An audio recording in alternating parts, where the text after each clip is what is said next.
La belle un peu plus en arrière.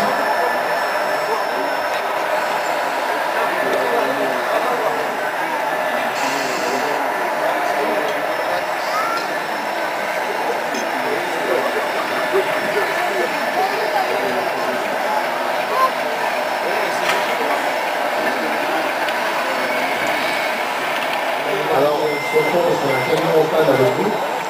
Le dépanneur, très à venir, c'est le dimanche, alors le temps qui se réveille, sa dose de café, à s'habituer. Chaque camion a un peu des particularités de conduite selon les radios de bande, selon les systèmes qui sont installés dans le camion. Donc c'est pas forcément évident quand on n'a pas, quand c'est pas son camion, de conduire correctement, et là il se débrouille plutôt super bien. Voilà, donc le camion arrive en haut de la rampe. Et voilà, il va se mettre vraiment à la limite. Voilà, très bien. Et là, tout doucement, on vidange.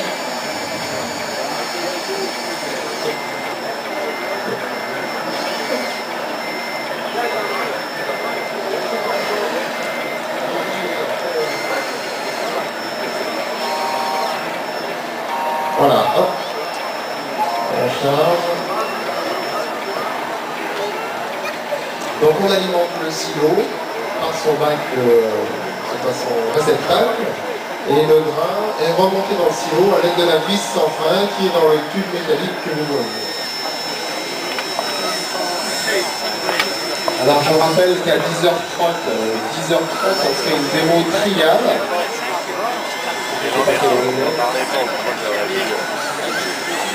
Donc à 10h30, l'équipe qui a les camions trial, vous pourrez vous rendre sur l'espace d'évolution trial. Équiper la plupart des chars Tigre, hein. Le 88 long était beaucoup plus puissant, du fait de la longueur de son tube qui avait une plus grande portée, et pouvait engager un char ennemi à 3000 mètres. La vitesse initiale de sortie de l'obus du canon était de l'ordre de 950 à 980 mètres secondes, ce qui donnait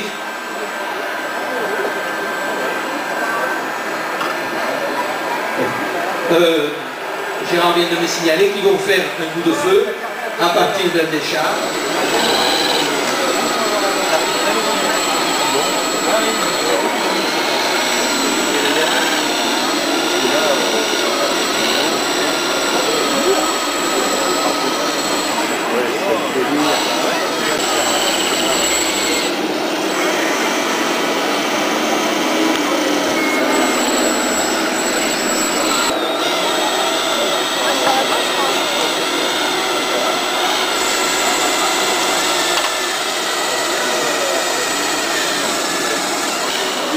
Ouais, c'est ça.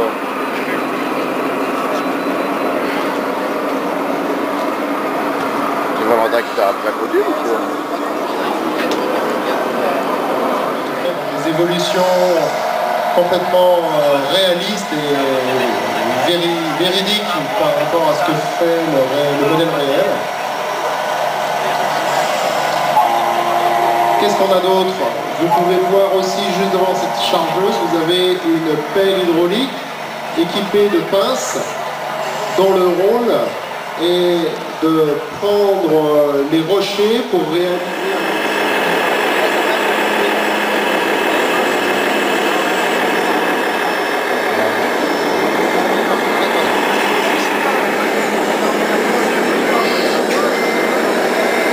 Alors, je me notais comme ça parce qu'en fait, les Suisses, il y a la du sud-est. Et il va nous parler de ces réalisations.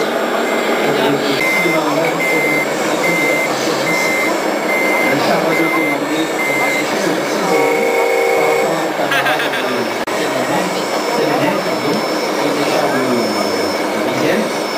Donc on a sur le 7e. On va retrouver le char, le char de Vienne, c'est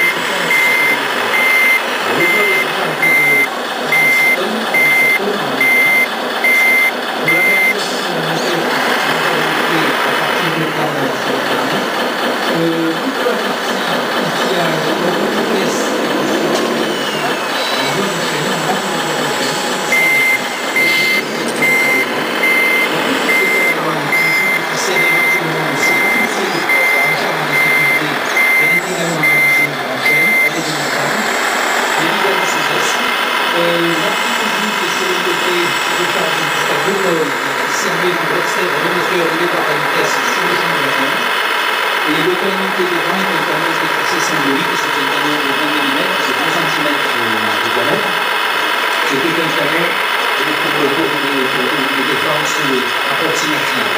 Il faut savoir que lorsqu'un char comme ça s'est déplacé sur le champ de bataille pour aller défendre le char, il n'était jamais seul. Il était toujours escorté devant 2 autres chars qui servaient de vol pendant tout le déploiement. Une protection, exactement. Oui. Et donc il n'était jamais seul. Alors en fait, la défense, le canon de 20 mm qui est devant là, servait pour le cas extrême, mais il était très peu utilisé, vu que l'équipage du char était obligé d'être opérationnel pour dépanner le char en difficulté. Voilà en gros ce qu'il y a à dire. Donc c'est une maquette d'un exemplaire unique qui a été transformée, faite, et la maquette est d'ailleurs très opérationnelle, puisqu'on peut remonter n'importe lequel des chars qui sont là, ou des chars qui sont là. Parce qu'on a une bonne méthode sur la piste, et donc on dit qu'on ne peut pas voir ce qui se passe. On va aussi passer sur le but.